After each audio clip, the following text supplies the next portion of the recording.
What I'm standing next to is one of the first Acuras. You're probably thinking, yeah, it's an Integra, but no, I'm talking about one of the first Acuras sold here in the US, period, because I have a very interesting piece of documentation here in the glove box. This is the owner's manual for this 1986 Acura Integra, but what's really interesting about this is it was sold on March 28th, 1986, which is one day after one of the first Acura dealers in the US, period, opened on March 27th. Now this is VIN 525 and it belongs to the American Honda Collection Hall here in Torrance, California.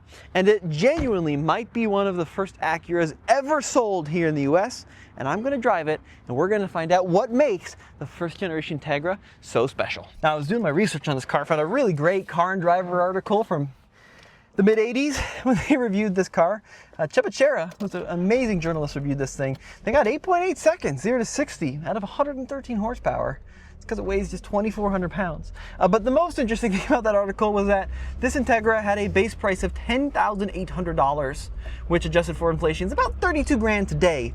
Now, granted, $32,000 in today's money, you don't get a lot of features, manual seats, manual windows, manual mirrors, even manual door locks. It's very basic, but what you do get is a car that would last 100 million miles and is so fun to drive. So like, look, Integra fundamentally, yeah, based on the Civic platform, but they upgraded the suspension, they upgraded the brakes, they really changed around the engine.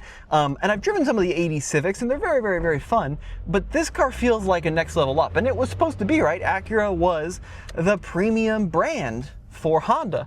It was so funny reading those reviews too, because people didn't know what to make of Acura back in '86. You know, it's such an established brand today, but yeah, it was a brand new thing not that long ago, only 40 years ago. From the beginning, the Integra and the Civic had very close ties, and this three-door Integra actually rides on the same 96.5-inch wheelbase as the four-door Civic of the same era, but they did do several changes to the Acura to spice it up. So under the hood of this one, you're going to find an engine once again related to the Civic's engine. It's a little transverse four-cylinder, but in the Acura, it had a twin-cam head with 16 valves that made 113 horsepower. It doesn't sound like a lot by today, but keep in mind, back in the day, that was a full 21 horsepower more than the Honda. So it was kind of a big bump. You know, we're talking 21 horsepower on a 100 horsepower engine. Now, unlike some other cars I've driven from the American Honda Collection Hall, this car has got real miles, 168,000, so it's fully broken in. Oh, it's probably got a few more miles to go, so I can kind of rev it out. Engine's fully up to temp from driving it earlier. So let's see what this little four-cylinder's like. Okay, all right. All the way to 7,000 RPM. Oh, yes! Wow, that is fun. So the Honda Civic engine, once again related, but it made 90-some horsepower at 5,000 RPM. This thing made 113 horsepower at 6,250. So it's got that classic Honda character where you really gotta rev it out to get the most out of that little engine. And I know 8.8 seconds to 60, not fast by modern standards, but this car doesn't feel slow. You know, it's such a small car, and with the weight at under 2,500 pounds, it's not a slow poke. This thing actually has some get up and go to it. Let's try quick handling through this business park. Oh, it's soft. It is so soft, but I kind of love that, right? Like, suspension in my mind is supposed to suspend the car above the imperfections in the road. If you're driving a car where the suspension's made out of granite, I'm sure that's great on a track, but every day it sucks. And even on, you know, normal twisty roads, it kind of sucks because you want the suspension to work with the earth, not fight the earth. Now, this is a pretty basic rear suspension layout. I'm pretty sure these had solid beam back there, panhard bar and some stuff, but you know, not a super sophisticated rear suspension, more sophisticated front suspension, but it just works, right? It's soft, but it doesn't really roll around that much. Steering ratio is a little slow, power steering in this car, but it's very, very, very precise steering. It works with you, it talks with you, it's not numb and heavy like so many modern sports car steerings. It's actually very, very good. I'm gonna pull a U-turn in this business park, no one around, see how the turning radius is. Oh, so good. This is such a usable classic, right? One of the things the Integra just did so well is having a simple, clean design that still looks sporty, but with a lot of practicality. So back here, you're going to find a sloping hatch with a rear wiper, which is great if you live someplace where it rains or snows like we do in Colorado. And then you come to the hatchback, twist the key, the whole thing lifts open, and it is positively massive back here with dual folding seats. So this is a practical car that looked cool and was relatively affordable. Why can't we do that now? What is happening? Just do this again. Do this, make it a box, make it practical, and make it cheap.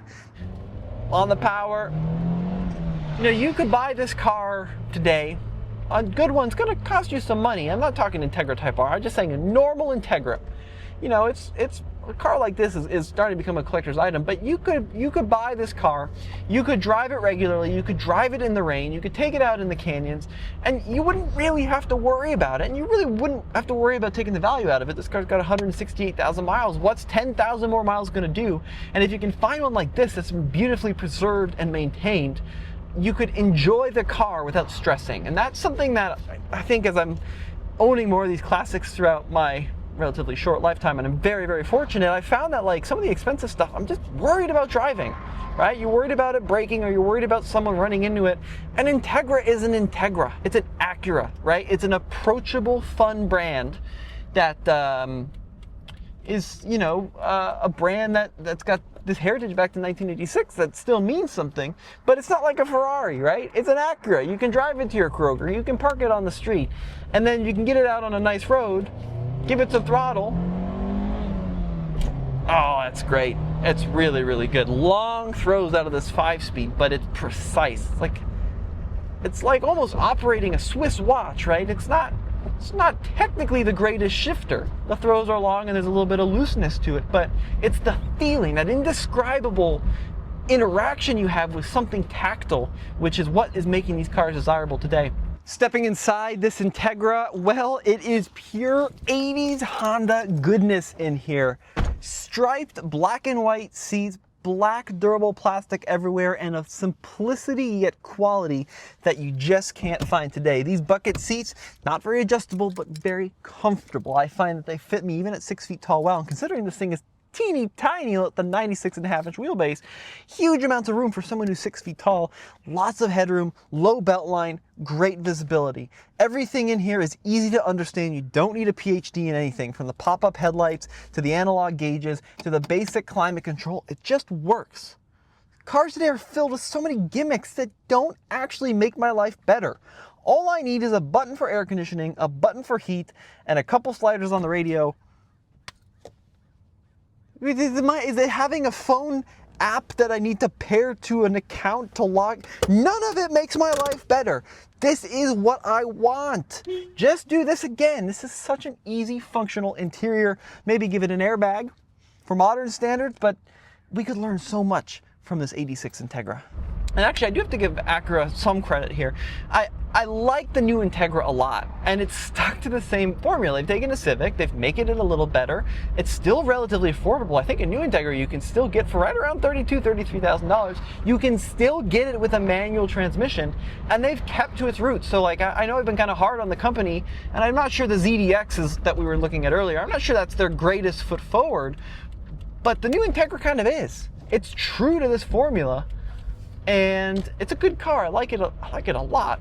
Do I like it as much as this old one? Well, objectively it's better in every possible way, but the soul of this naturally aspirated 7,000 RPM engine, that's something pretty hard to beat.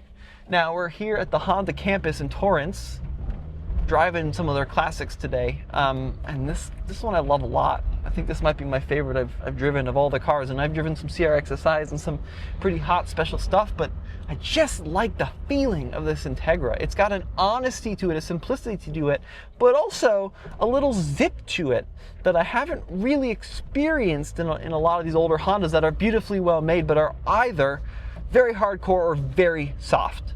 This car is a great balance of both of those. It's fun, it's got that beautiful Honda quality to it, but it's not trying to beat you up. You can have fun with it on a mountain road, but you can also have fun with it just driving the kids to school. That's pretty cool. It's pretty wild that Acura as a brand is going on 40 years old this year, March of this year actually, when they started selling them. And those Acuras behind me, they've changed a lot, but in some ways, I don't think they've actually gotten any better. If you want simple, durable, reliable, fun to drive goodness, the 86 Integra, it's the right car. It just feels right. It was 10 grand, which is $32,000 today. And yeah, it's basic, but it works like a car, which is what a car is supposed to do. And it's fun. And we just seem to have lost that ability as a society. Let me know what you guys think in the comment section below. Head over to alltfl.com. I got more reviews on some more classic Hondas coming soon.